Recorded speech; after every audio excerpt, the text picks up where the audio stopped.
இயேசு கிறிஸ்துவில் பிரியமான சகோதர சகோதரிகளே, இன்று ஞாயிற்றுக்கிழமை உயிர்த்த இயேசுவின் பெருநாளை கொண்டாடுகிறோம்.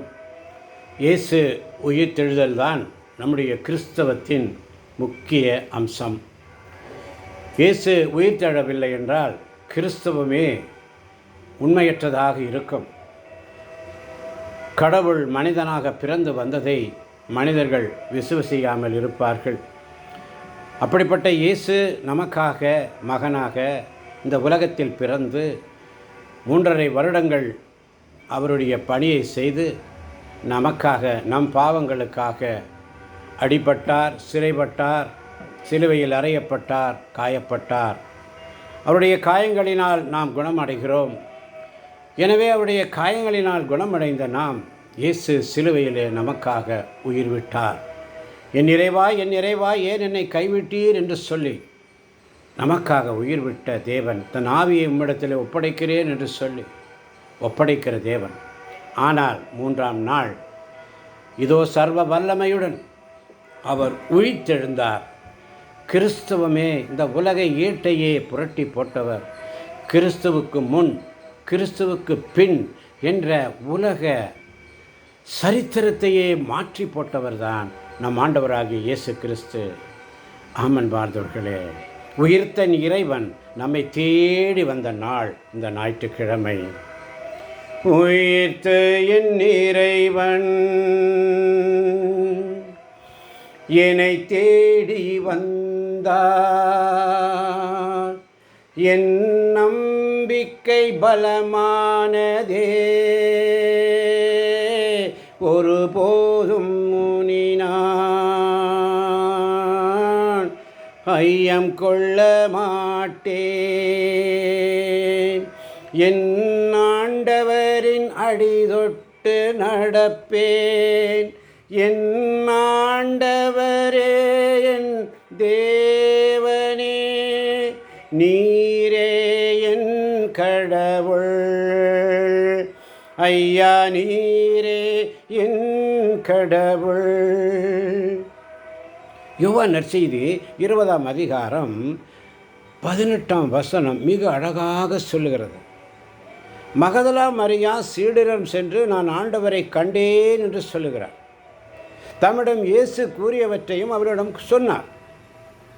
மகதலா மரியாவுக்கு முதலாக இயேசு காட்சியளிக்கிறார். நீ என் சகோதரிடம் சென்று அவரிடம் என் தந்தையும் உங்கள் தந்தையும் என் கடவுளும் உங்கள் கடவுளுமானவரிடம் செல்லவிருக்கிறேன் என சொல் என்று சொல்லும் பொழுது மகதலா மரியா செல்கிறார். அன்று வாரத்தின் முதல் நாள், அது மாலை வேளை. யூதர்களுக்கு அஞ்சி சீடர்கள் தங்கள் இருந்த இடத்தில் கதவுகளை மூடி வைத்திருந்தார்கள் என்று யோவான் நற்செய்தி 20ஆம் அதிகாரம் 19ஆம் வசனத்திலே வாசிக்கிறோம். அப்போது இயேசு அங்கு வந்து அவர்கள் நடுவில் நின்று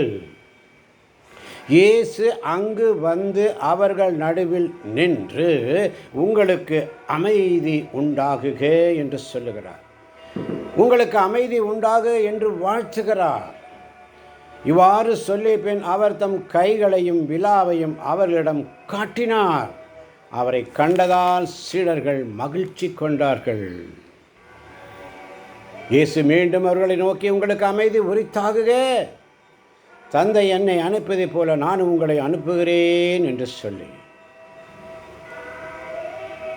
ஆனால் அந்த நேரத்தில் 24ஆம் வசனத்தில் பார்க்கிறோம், 12 ஒருவரான திதிம் என்னும் தோமா இயேசு வந்தபோது அவர்களோடு இல்லை.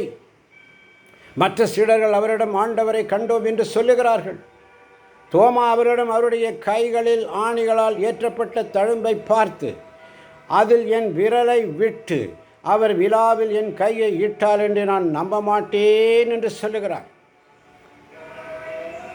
ஆமன் பார்த்தவர்களே, தோமா என்ன செய்கிறான்?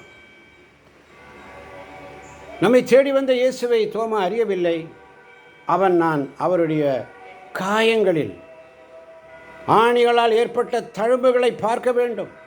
அதில் என் விரலை விட்டு அவர் விலாவில் என் கையை இட்டால் என்று நம்ப மாட்டேன் என்று சொல்லுகிறார். ஆனால் நாமோ விசுவசிக்கிறோம். என் கண்கள் என்ன பாக்கியம் செய்தன, கண்டேன் கண்டேன் என் தேவனை கண்டேன்.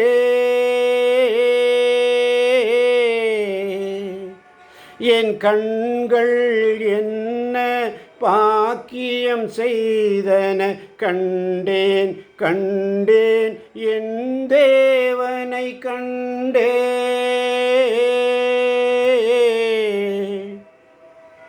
யோவான் நற்செய்தி 20ஆம் அதிகாரம் 26ஆம் வசனத்தை வாசித்து பாருங்கள். 8 நாட்களுக்கு பின் அவருடைய சீடர்கள் மீண்டும் உள்ளே கூடினார்கள். அன்று தோமாவும் அவர்களோடு இருந்தான். கதவுகள் பூட்டப்பட்டிருந்தும் இயேசு உள்ளே வந்து அவர்கள் நடுவில் நின்று, உங்களுக்கு அமைதி உரித்தாகுக என்று வாழ்த்துகிறார். தோமாவை பார்த்து சொல்லுகிறார், இதோ என் கைகள், இங்கே உன் விரலை இடு, உன் கையை நீட்டி என் விலாவில் இடு, ஐயம் தவிர்த்து நம்பிக்கை கொள் என்று சொல்லுகிறார். தோமாவரை பார்த்து, நீரே என் ஆண்டவர், நீரே என் கடவுள் என்று சொல்லுகிறார். என் கண்கள் என்ன பாக்கியம் செய்தன, கண்டேன் கண்டேன் என் தேவனை கண்டேன். தோமா சொல்லுகிறார், காயத்தழும்பினை தொட்டு பார்த்தேன், விரல்களை அங்கு இட்டு பார்த்தேன். காயத்தழும்பரை தொட்டு பார்த்தேன், விரல்களை அங்கு இட்டு பார்த்தேன், நம்பினேன் நம்பினேன். அப்பதான் சொல்றான் தோமா 28ஆம் வசனத்தில் அவரை பார்த்து, நீரே என் ஆண்டவர், நீரே என் கடவுள் என்று சொல்லுகிறார். இயேசு அவரிடம் பார்த்தார், நீ என்னை கண்டதால் நம்பினாய், காணாமலே நம்புவோர் பேறு பெற்றோர் என்று தோமாவை பார்த்து சொல்லுகிறார். ஆமன் பார்ந்தவர்களே, காயத்தழும்பினை தொட்டு பார்த்தேன், வீரல்களை அங்கு இட்டு பார்த்தேன், நம்பினேன் நம்பினேன் என் ஆண்டவரை நம்பினேன். உள்ளத்தில் நான் கண்ட பெருஞ்சோதியை உலகெங்கும் எடுத்துரைப்பேன், ஒளியேற்றுவேன்.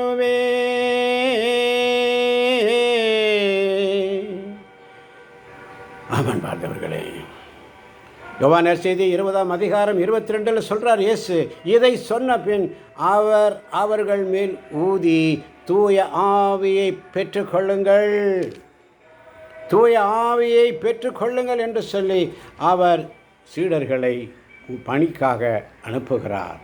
அதுதான் நாம் செய்ய வேண்டியது.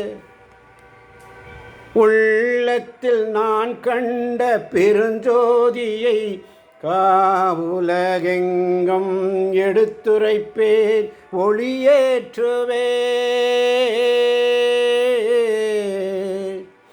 இனி மாறாது மறையாது என் நம்பிக்கை, அடிப்பிழலாது சிதையாது இறை மாளிகை. உலகெங்கும் நான் சொல்வேன் நற்செய்தியை, அன்பென்னும் ஆண்டவரின் திருப்பாடலை. நம்பினேன் நம்பினேன் என் ஆண்டவரை நம்பினேன், நம்பினேன் நம்பினேன் என் ஆண்டவரை நம்பினேன். உயிர்த்த என் இறைவன், உயிர்த்த என் இறைவன்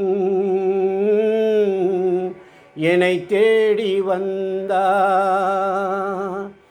என் நம்பிக்கை பலமானதே, ஒருபோதும் இனி நான் ஐயம் கொள்ள மாட்டேன். என் ஆண்டவரின் அடித்தொட்டு நடப்பேன். என் ஆண்டவரே என் தேவனே, நீரே என் கடவுள், நீரே என் கடவுள்.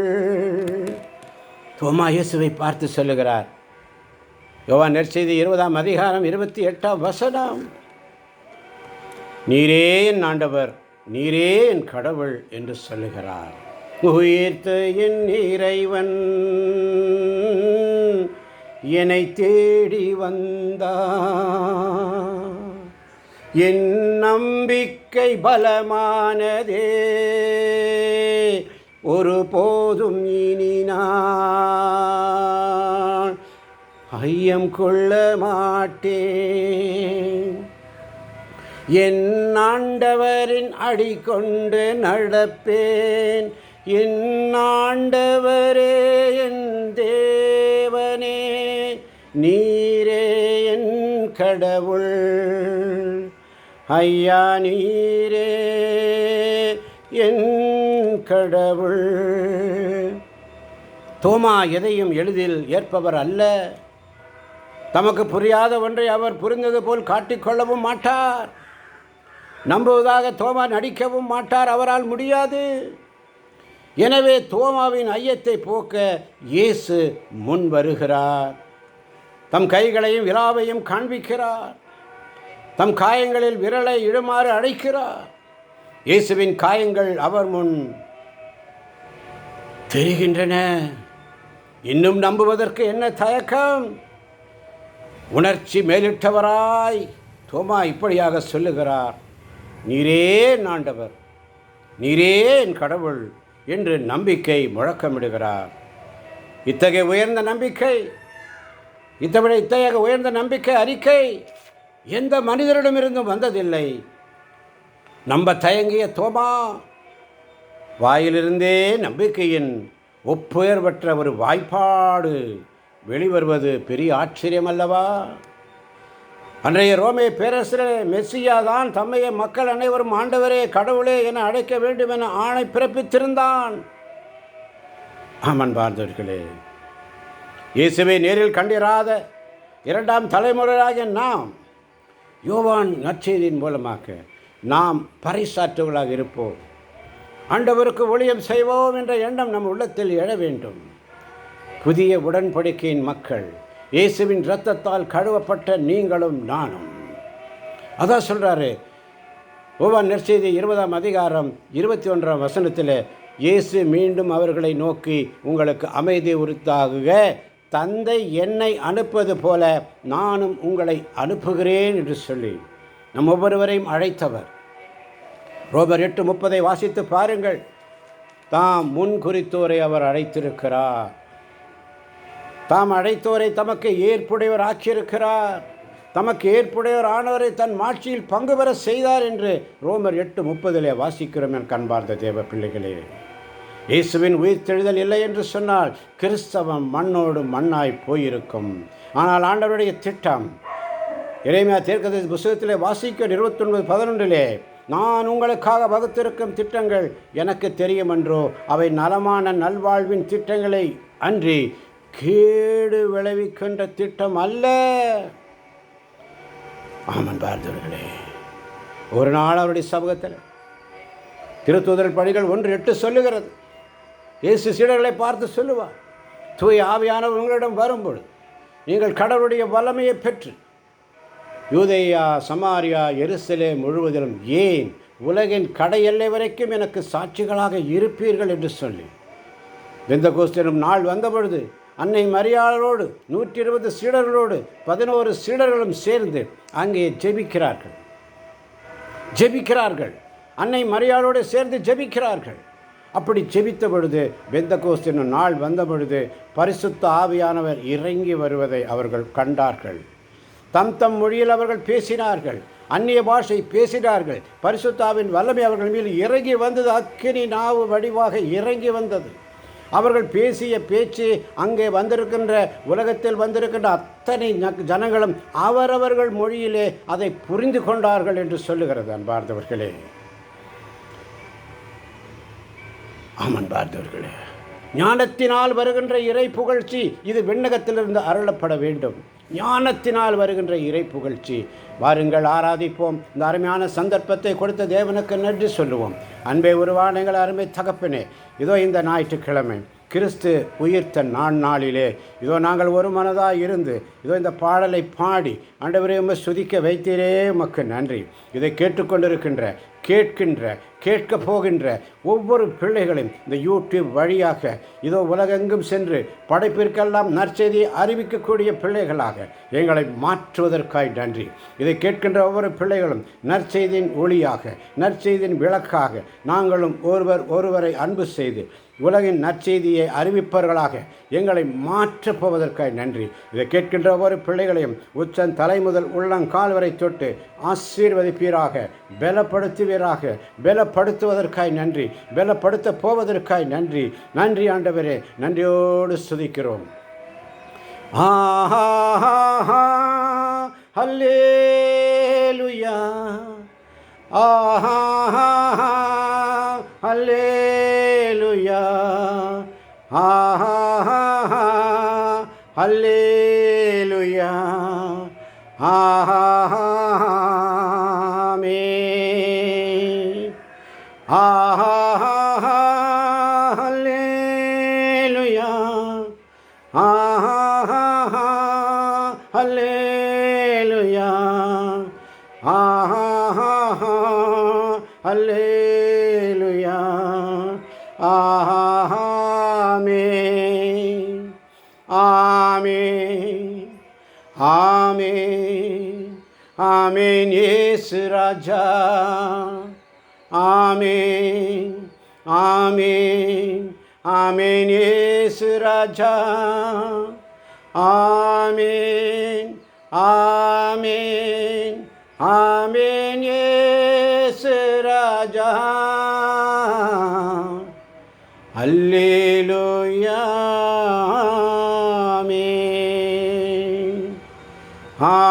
ஆமென், ஆமென், ஆமென். இயேசு ராஜா,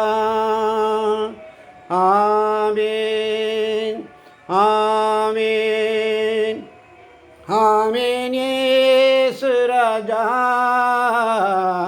அல்லேலூயா, ஆமென், அல்லேலூயா, ஆமென். இயேசுவே நன்றி, இயேசுவே உமக்கு நன்றி, இயேசுவே உமக்கு மாத்திரம் நன்றி, இயேசுவே உமக்கு மாத்திரம் நன்றி. ஹல்லேலூயா, ஹல்லேலூயா, ஹல்லேலூயா, ஹல்லேலூயா, ஹல்லேலூயா. தந்தை மகன் தூய ஆவியின் பேராலே ஆமேன், ஆமேன், ஆமேன்.